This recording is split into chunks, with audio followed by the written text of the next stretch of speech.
Hello and welcome to the first episode of Cooking with Cole. I'm your host, Jacob Cole. Today's episode will be part 2 on how I make my sourdough bread. I got this recipe from this book, Tartine Bread. It's an awesome book, a whole bunch of good stuff in here. My sourdough bread is based off of Chapter 1's basic country bread recipe.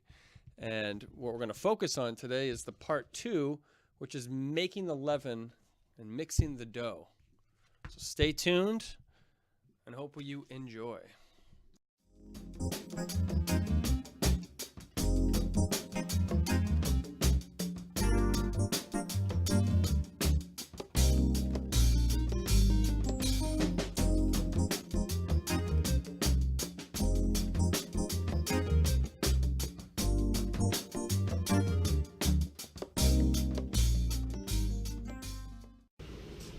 Okay, we're going to start by making the leaven. You need your starter. I keep mine in the fridge.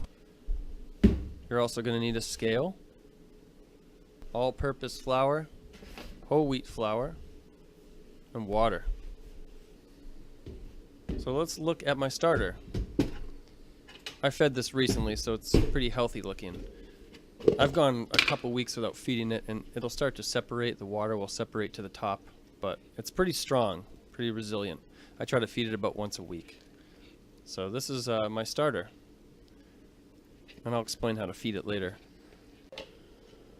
Alright, this container is a good size. It's just over 2 cups, probably holds like 3 cups to mix the leaven in. It's going to expand, so you want to make sure you give yourself some room. You want to take a tablespoon of your starter and put that in the container. Alright, then you want to rip your scale down to 0, and I'll start weighing your flour and your water. So you're going to do 200 grams of water. In the book you'll see they talk about temperatures, and if you have warmer water, I think it's just going to help speed up the whole process.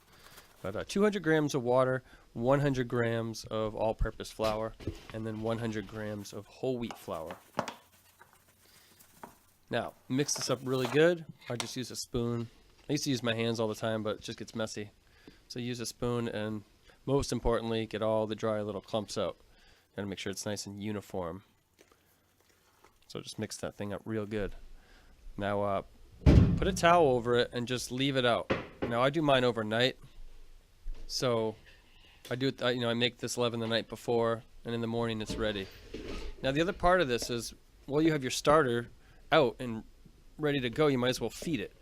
Now you can take anywhere from half of it out, just throw it away, to up to almost all of it. You can see there's not really much left in my container, but you don't need much. The yeast is in there. So now you just want to feed it. So as long as you leave at least a couple tablespoons in there, you're good to go. And you're just going to feed it with flour and water.